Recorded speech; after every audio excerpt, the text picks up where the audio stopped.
It is Friday, November 13th. This is the Legit Betting Edge podcast, episode number 13. Ironically, on Friday the 13th, I don't know. I'm Brian Benito with my partner, Scott Johnson. Scott, how are you this morning? I know, Friday the 13th, right? I'm looking at college football games, hoping that there at least be one to play this weekend. Man, they just keep dropping like flies. I mean, right before we went on, I saw Cal ASU went down. Coastal Carolina's game got canceled. So I think there's more canceled games than there are actual games being played. Yeah, well, Cal went down, huh? Cal ASU went down. I did not know that. Cal hasn't played a game yet, have they? No, Cal, yeah, and it's just kind of crappy because Berkeley's got this unbelievable restrictions up there, travel restrictions. So I don't think that game was ever going to be played. I kind of feel bad for ASU and for me because I'm an ASU guy. Maybe they could find another game, but I think it's too late. There's no way they'll find another game now. It's Friday, so. But oh well, we move on. We've got games tonight and we got games tomorrow. So. Okay. If you are watching this and you want to follow me, you can go to my Twitter handle at ScojoAZSports. I'm on Facebook now. I got a Facebook page, Scojo Picks, on there. Instagram, Scojo Picks, and my website, scojopicks.com. You can find all my information there. You can find me on Twitter at @my_bankroll. You'll see videos, you'll see tweets, you'll see whatever. Most of my stuff is on there right now. If you're watching this on YouTube, hit the like button, smash the like button, subscribe to our channel, and let's get this thing pumped up a little bit. We appreciate your support, and we just kind of move forward. Let's move into game number one. It is Friday night. What do we got on slate for us to dissect right now? Minnesota. All right, I've got it. Yeah, Big Ten matchup. Iowa at Minnesota. This line started at 3. It's moved up to 3.5. The total's 58. Minnesota. I was really high on Minnesota coming into this season. In fact, the first game they played was against Michigan. I was all over Minnesota in that game, and Michigan walked in there and just pounded on them. And then they go to Maryland and play a 45-44 game. So the Minnesota defensive side of the ball here is where I'm worried. Minnesota can score. But I'm worried about, can they stop anybody? And I mean, Iowa's not a powerhouse on offense, but they did put 49 on Michigan State. I mean, Michigan State turned the ball over 3 and 4 times, so they had a lot of short fields, and they scored a special teams touchdown in that game. But I like Iowa here. I like their defense. I think their offense can score enough. Minnesota's going to put up some points. The total seems about right to me. I would actually lean maybe under with Iowa, 58. That seems high for an Iowa game, but I like Iowa here. I like their defense to stand up, and I think they can put enough points on the board to cover this game. It does. The total does look right. It does look right enough to not play either side. Actually, that's what I'm saying. So Iowa. I looked at both games. Minnesota played last week. Iowa played, and I do lean Iowa in this matchup. I mean, I like Iowa. I don't know if I like them enough to play them. I'll have to decide that during the day. I've been looking at them, but really, just Minnesota played pretty well last week too. So it's tough to differentiate. I think it's a close game. Iowa wins by what, 4, 6, 7, something maybe. I don't think Minnesota wins the game. Does Iowa, win by 3? That's a possibility, right? So I'm not really sure. I know 3.5 is a pretty good number when it comes to college football, generally speaking, meaning that number gets covered more times than not. But right. I do lean Iowa in this game. Yeah, and the hook actually scares me in this game. I've already placed a bet in this game. I've got Iowa -3. The 3. I mean, I kind of agree with you. I think this is a 3-point game. I think Iowa. It's going to be around 3, 4, 5 there. I do lean Iowa, but I think their defense will make some plays late, and I like them to cover this. So let's go. We're going to go ahead and move on to Saturday. We got a Big 12 matchup in the morning. TCU going to West Virginia. TCU getting 3 at West Virginia. I know we're probably going to be on opposite sides here. I like West Virginia. If this game was at TCU, I probably wouldn't even be on this, but West Virginia being at home, they seem to be a different team at home. Their defense plays better. Their offense is a little more potent. But, looking at TCU, they're also road warriors, man. They're 3-0 on the road, so they have no problem playing on the road. But I just like West Virginia here at home. I like their defense. I like their offense. And West Virginia, COVID doesn't exist, so there's going to be fans in the stands, so they'll have some juice behind them. And I like West Virginia to cover this. Not by a lot, but I think about a touchdown. is where I'm looking. So I'm going to be on the West Virginia side here. So I'll let you go ahead and give your rebuttal because I think you're on the other side here. COVID does not exist in the hills of West Virginia.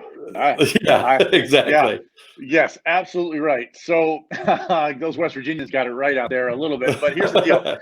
I don't, West Virginia, where'd they go? They went to Case. Where did they go last week? They lost by Texas. They lost Texas. Okay, you're right. Yeah. They lost Couldn't score inside the red zone. Yeah.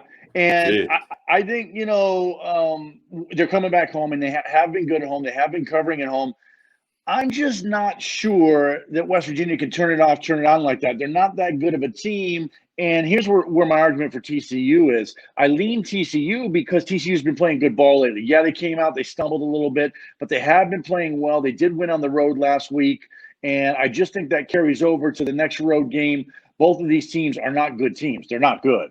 But I just think enough momentum where TCU, I would lean TCU plus the points in this game. I don't have a play on it yet. I may tease it with another game and tease it up because I do think it's going to fall inside that single-digit number. If I get it to 9, that would be a very, very good play if I connected it with something else I like for tomorrow's games. All right, let's move on. We got an ACC game, Miami at Virginia Tech. Miami actually getting 2.5 at Virginia Tech. And I know we were talking about this right before we came on, and it's when the ranked team is getting points, it always seems like a sucker bet to me. Like, why is this team not favored? Virginia Tech played Liberty last week and lost 38-35. Yeah, Liberty's they were trailing the whole game. Yeah, Liberty pretty much dominated that game. I didn't watch a lot of it. I flipped it over when I saw the score and kind of watched the fourth quarter there and watched Liberty win that game. But Miami, they had a tough game against Clemson, but every other game they've played, they've pretty much been in control. So I don't know that I'm going to do anything on this game. It seems like a trap bet for me. I don't know that I trust Virginia Tech to win this game or to even cover it, and I don't know that I trust Miami. So for me, it just seems like one of those weird games to me where the home team is favored against a ranked team. I don't know. It seems like a really close game to me. It's probably going to boil down to maybe a one possession game at the end. And I just I can't get a read. I'm going to continue to look at this game. Haven't done anything yet. I'll continue looking at it. But for me right now, it's a no play. I'm kind of off this right now. I didn't do a deep dive in this game yet. I will do it today. It is Friday. The game's tomorrow. But, Miami had a tough time with NC State last week on Thursday night. Now, that being said, they did get 10 days to get ready for Virginia Tech, right? Virginia Tech's they're behind that entire game. I mean, listen, NC State led that game against Miami. Miami was chasing them around. I don't know that the under wouldn't be in play here. I know it's a high total, but that's a possibility there. I don't trust Virginia Tech. Hugh Freeze, I mean, he's he's sitting high in that Liberty chair after he got kicked out of the SEC. I mean, he's got to be feeling good about himself. But again, going back to that, I haven't looked at this game. I'd be leery on Virginia Tech. I'd be leery laying 2 with Virginia Tech. I would be. That doesn't mean I'm going to side with Miami. It just means I'm going to look at it, look deeper on it, see if I make a play. But again, both performances by both of these teams last week give me pause to bet this game, period. All right, let's go. Another Big Ten matchup. Indiana at Michigan State. Indiana favored by a touchdown. I actually, right before we came on, I looked. I think this has jumped up to 7.5 now. And, Michigan State went to Iowa last week and got drilled 49-7. But like the Rutgers game, they turned the ball over again. They turned it over 3 or 4 times, gave Iowa short fields, gave up a special teams touchdown, and you're never going to win football games doing that. They played a clean game at Michigan, won the game there against Michigan 27-24. But Indiana, man, Indiana is no joke. They beat Penn State in the opening game on that crazy 2-point play in overtime there, and then dominated that Michigan game. Michigan was never in that game. So this Indiana team can score. That's for sure. Their defense is okay, not great. Could Michigan State hold on to the football? I'm looking at the total here because I think Indiana is going to put up 35 to 40 points every game. That's how good that offense is and how they're running right now. And Michigan State, can they score 20, 25 points here? I think so. So I'm leaning on the over here, 52. I'm looking at the total going over. Good shot there with Indiana. Yeah, I mean, look, they dominated against. They really dominated against Michigan. I mean, the whole game, Michigan had no shot really. But listen, that's 7.5 points in Michigan State. I'm leaning Michigan State plus the points here. Yeah. I think they come home, they clean it up a little bit. Indiana got up for that Penn State game. They've been playing close games. I look for a letdown in Michigan State. I think Michigan State gets it together. I like 7. I think that maybe they lose by 4.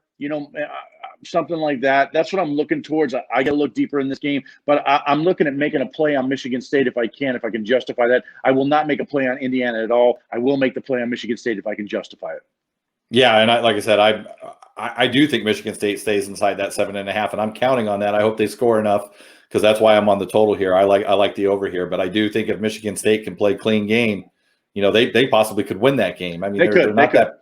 But they just have a bad habit of turning the ball over right now. So hopefully they can stay clean. We're going to stay in the Big Ten, and we're going to go to Penn State at Nebraska. This is a game that kind of piqued my interest. Penn State favored by 3 at Nebraska. Nebraska's played, they played at Ohio State, and I mean they did get drilled in that game, but they Ohio State scored a couple late touchdowns. Not that they were ever challenged in that game, but Nebraska played tough in that game. And then I know they got a game canceled because they were supposed to play, I think, Wisconsin.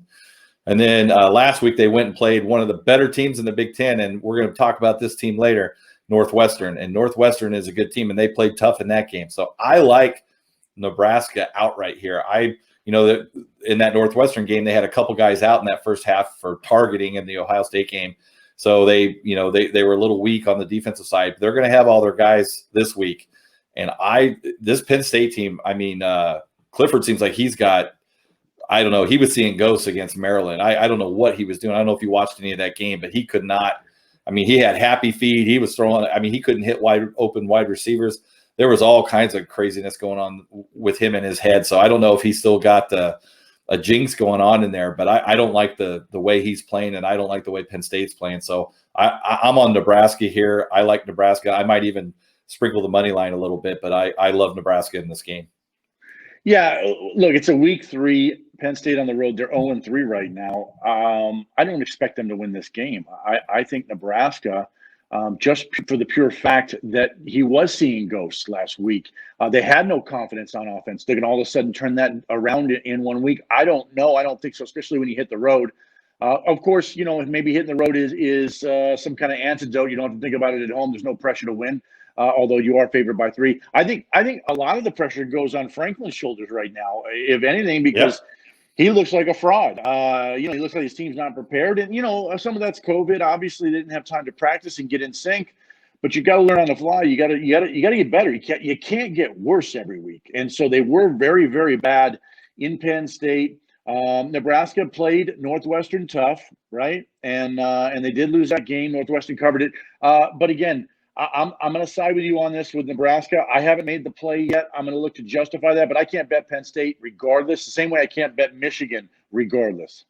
Yeah, Penn State played Ohio State at home the week before, and they lost that game by a couple touchdowns or by 13, but they played tough in that game, and their offense looked good. And I mean, he was just, I'm talking wide. I mean, you almost start thinking, is he on the take? I mean, there was wide open wide receivers running all over the field, and he just, I mean, it wasn't even close. So I don't know what was going on.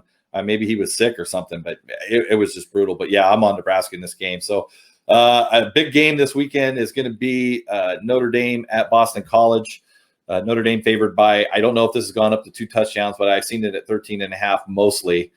And this, man, I like the over in this game. I think there's going to be a lot of points scored.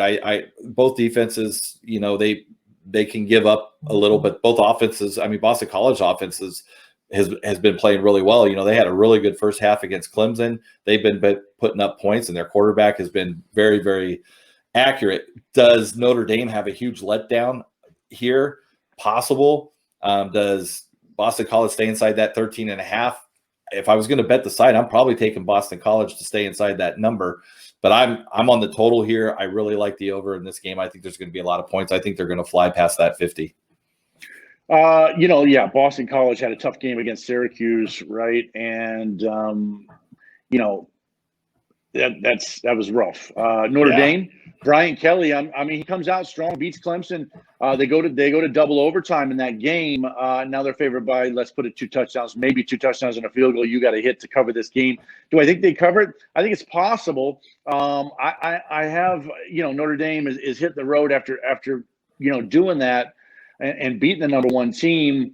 Boston College had been playing well. I think it maybe was a hiccup on Boston College's schedule. I mean, they did get the W regardless, but Boston College has been playing well. If I was going to play a side in this, I would look to Boston College plus the 14 points. But again, I'm afraid of Notre Dame. So, we're talking about the total here is 50. This is a low total. It really is. And it's probably indicative of what Boston College did last week. And I don't know. I don't know that Boston College can score a lot on this Notre Dame defense. I think this Notre Dame defense might shut them down. If Syracuse did it, I think Notre Dame can do it. And so I can't really put a play. But if I was going to bet it, I would take the points with Boston College. But I do think I honestly believe it's a low scoring game. I'm on the other side of that with you. Okay. All right. Big 12. We're going to go Baylor at Texas Tech. Baylor. I think this opened at a pick, and I think it's moved to Baylor. What the hell happened? Yeah. Jesus. Yeah. That's what I saw this morning, but I think it opened at a pick. But I think the money's moving the right way here. I like Baylor in this game. Baylor's defense has been their offense scares me. I mean, and I was on them a couple weeks ago, and they laid an egg. I can't remember who they were playing, but they actually started to come back late in that game, and maybe it was TCU that they played. Maybe that was TCU in that game where they came. Yeah, it was TCU. I was on Baylor in that game, and they were down like 30-0 or 30-3, and I think they ended up losing it 33-23. So they did come back, but I like Baylor in this game. I'm on Baylor's side. I've already bet this. I've got Baylor at a pick. I've got them at a pick, and it looks like it's moved to 1.5. So I'm on Baylor here. Texas Tech has just been. I know they're at home. They're a little more dangerous at home, and they can light up the scoreboard, but they can't stop anybody. And I think, Baylor's offense is going to put up enough points, and their defense is going to make enough stops. I like Baylor in this spot. Yeah, Baylor played tough against Iowa State last week, right? So, the Iowa State clips them by, I think, 7. They were leading early in that game, and they just couldn't hold on late. I have Baylor +1 in this. I've already made a bet the other day. And I think it opened at +2, if I'm not mistaken. Yeah. So, yep. So I'm all over Baylor. I think they win by 3 or more here. This total, I think, might be right on the nose, 30-27 score, something like that. That's kind of what I had targeted. I'm not sure if you had that. But for me, it is definitely going to be a Baylor.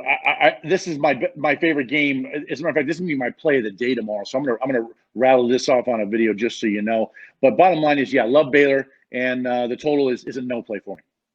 All right, we're gonna go back to the Big Ten and a team that I love. I've been on every week that they played, and that's Northwestern going to Purdue. Northwestern favored by 3. This opened at 2.5. I'm already on Northwestern, and I love.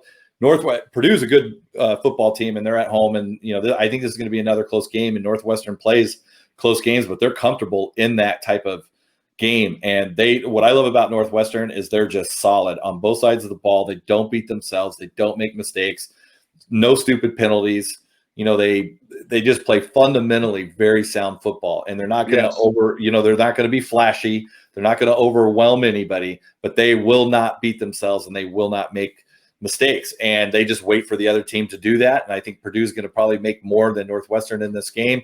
The total is, 24-21, 24-20, 24-17, somewhere around there. I'm on Northwestern here minus the 2.5. I don't think they're going to cover by much. Like I said, I like this game 24-21 for Northwestern. So I'm going to keep riding them. I've been successful with them all year, and I'm going to stay on that train with Northwestern.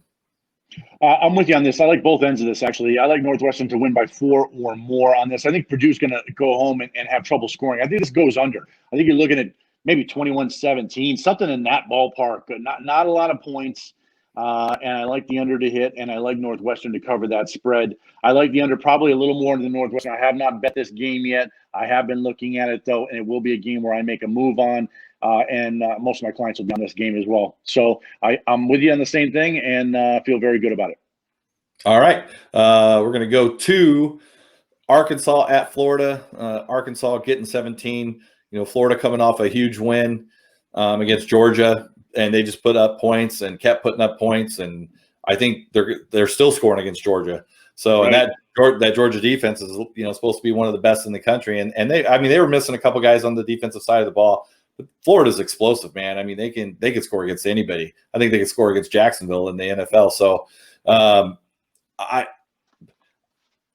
think Florida, what I'm worried about in this game is how much can Arkansas score?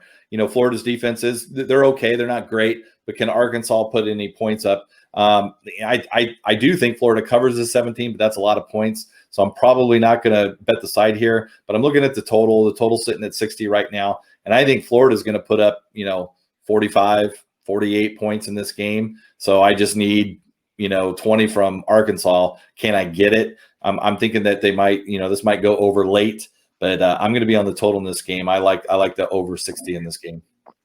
Yeah, I could see a 42-20 game, something like that. I can definitely see that. I definitely think Florida will cover the spread. 17 is a lot of points. Arkansas has been playing well. Got a lot more victories this year than they've had in years past by this time. So they feel really good about themselves. Of course, hitting the road to Florida is a whole different story. So Florida playing at their peak of their powers right now, firing on all cylinders. I don't expect that to stop against Arkansas. And I just feel that they will cover the 17-point spread. Now, I will say this, just as a disclaimer to the viewers, all double-digit spreads that I've been following, they have not covered. Coastal had 18; they only won by 17. Of course, I threw Penn State and Michigan on there a couple of weeks ago. Not good. I was going to go with Ohio State minus 25 this week. I can't legitimately suggest to cover it. I do like Florida to cover this spread, though. I will look to make a play on it. I have not done that yet. There's no way I can play Arkansas in this game regardless. Yeah, last week I had two 17.5-point spread games. I had SMU and I forget who the other team is I had, but I was sweating those games late. I thought both of those teams would cover those spreads easy. I liked them by 4 touchdowns in those games, and both of them I was sweating them to the end. They both did cover, but 17 points is a lot, man. Just one little mistake in the game can just blow that up, and so they almost have to be perfect. And yeah, so I agree with you, man. When you're looking at points like that, you got to really be confident in that game, and you got to have a juggernaut on the other side. And Florida might be that juggernaut, like Ohio State is.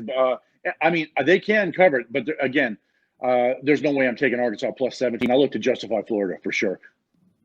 All right, last game. We're going to look at Florida State at NC State. NC State's favored. Well, this opened at 9.5, and that's where I've got this game. I've already taken the NC State side here, and I think NC State's going to win this game pretty easy. Florida State's a mess, man. Norvell's got just a mess on his hand there. He's had a ton of players opt out this week. I think he suspended a couple players from the program, and they're just a mess. I mean, they played a big game against North Carolina. That was pretty much their big game of the year so far, and they beat North Carolina in that game. But this team is just a mess, man. It seems like nobody wants to be there. Hopefully, I mean, Mike Norvell's an ASU guy. He was the OC here at ASU, and then he went to Memphis. So I'm a Norvell fan, but I think he's just got all kinds of problems there right now. And I just don't like the form. I don't like the attitude of this Florida State team. And I think NC State's going to take care of business in a pretty big fashion. So I've got NC State minus 9.5, minus 10.5. I still like them at that number. I think I like them by about 2 touchdowns in this game minimum. NC State's playing very good ball. They got clipped by Miami last Thursday night, but that doesn't matter. NC State is playing high, efficient offensive football. They're scoring at will. Their team playing. They're playing together. Florida State, like you said, they're discombobulated right now. They're not together. They're hit or miss.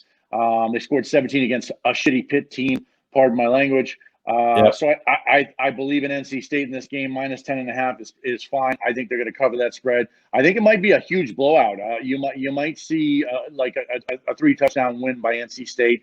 I wouldn't surprise me, actually. I am playing NC State in this game minus the 10.5, so I do feel very strong about it, just like you do. All right. Well, that's our college slate. Hopefully all these games are played. I know that there's a couple other games that are still in jeopardy here, and we're waiting. Maybe find out later today if they. I don't think it's any of the ones that we covered, but there are a few more games that might get canceled due to COVID. So, and I think they're both in the Pac-12. So hopefully they don't. But ASU's canceled this week, so that sucks. And college basketball, man, I'm hoping that they're able to get that started. I saw your tweet yesterday, and then I went and looked, and I saw that the Ivy League already canceled all of their winter sports, and they canceled all their fall. Yeah, they canceled all their fall sports through, February. So, I don't think anybody's going to be following that. I mean, I'm seeing right now. I mean, these colleges are in trouble. I've seen a lot of colleges that are just dumping money right now, losing. I saw a couple colleges saying they're losing up to a 30 mil, 40 mil, as of right now, because they can't get anybody in the stands, and that's where most of their money comes from is, ticket sales and parking and stuff like that. So I hope we get this handled. I hope the vaccines come out and, quickly. The election's over. So I'm sure all that's going to happen. And, hopefully by January, February next year, we can, be past this. So, I'm not saying COVID's not dangerous. I know it is. I know it affects a certain population, and we need to take care of those people. And I honestly believe that. But, for people that are, young and healthy, and, I just, I don't want to get too political on here, but I just, these college kids, I don't think I know they're scared of somebody getting sick and dying from this. And can that happen? I guess maybe it can, but I just don't see these college kids being affected that much by it. So all these cancellations in the game I know it's probably not going to be popular, and I'm probably going to get hate comments because I'm saying this, but I just, these college kids, I think are going to be okay. So I wish they would just, let them play. If we want to keep fans out of the stands, I guess we do, but we'll see what happens. Yeah, I mean, their revenue model is based on selling tickets but really TV commercials. And if you don't put a game on, you can't get any revenue from the TV channels, and you can't get revenue from cable and whatever else, and from the advertisers. I think it's a big mistake by the Ivy League to just cancel. I think they're quitters. COVID is real, sure. It's been around since March. Don't act like it's March of 2020. Okay, we've got advances, we got things going on. The NFL's playing games. These other leagues are setting the example of how to go about things and how to accept and embrace and overcome challenges. And that's life, right? Challenges. Yep. You don't go run and hide when something happens outside. You overcome it by being creative and creating some kind of solution that's beneficial for all parties. And listen, I didn't bet a lot of Ivy League basketball. I never did. I did like having them on the slate. I think it was a Thursday night game, whatever it was, Thursday, Friday, Ivy League get day, whatever it was. And I enjoyed looking at them. I didn't bet a lot of it, but still, you pull the whole league out, all of the athletics done for the whole season. Pathetic. Yeah. Pathetic. Yeah. So that's my thought on that. As far as college football, look, California is nutty. California is nutty. They're the nuttiest of the nuts when it comes to these cancellations. So like we talked about earlier, West Virginia doesn't recognize COVID. West Virginia's on the play. The guys in the hills of West Virginia are on, and I love it. Yeah. So, whatever. They overcome it, man. Come on. Yeah. So bottom line is, feel good about it. I hate all the cancellations. This is like the biggest, most canceled weekend so far. Yeah. And Berkeley, I think I knew deep down that game was never going to be played. California. I mean, and they haven't had and the crazy thing is they have not had a positive test all week. Not one of their players has tested positive all week, but because of their travel restrictions and quarantine, laws there, that's why this game is canceled. So just crazy, but it is what it is. So no game for ASU this week. That sucks. Hopefully the Cardinals will have a good game against Buffalo. But, that's going to wrap it up. If you want to find me, you can find me on Twitter at ScojoAZ Sports, Instagram, Scojo Picks, Facebook. I've got a Facebook page now, Scojo Picks, and my website. I'm always putting content out on there, scojopicks.com. I try to do write-ups and stuff so you can see the thought process behind my picks. And that's how you can find me. Enjoy talking. Like Brian says, if you're watching this on YouTube, smash that like button, subscribe. retweet it, tell your friends, have them subscribe, get us more followers. Smash the like button. Smash the like button. To do. Subscribe. Subscribe to the channel. Go to Scott's page where he does his picks. He gave 2 unbeaten trends that held court last night. Undefeated trends. Where else are you going to find them? Listen, they were on Twitter after he put them on there, and I tweeted them. We announced them, and then everybody had them. So bottom line is, get the information, make your plays with confidence. Give us a follow, smash this like button. You can follow me at @my_bankroll on Twitter. That is the end of the podcast, episode number 13 on Friday the 13th. Good luck this weekend.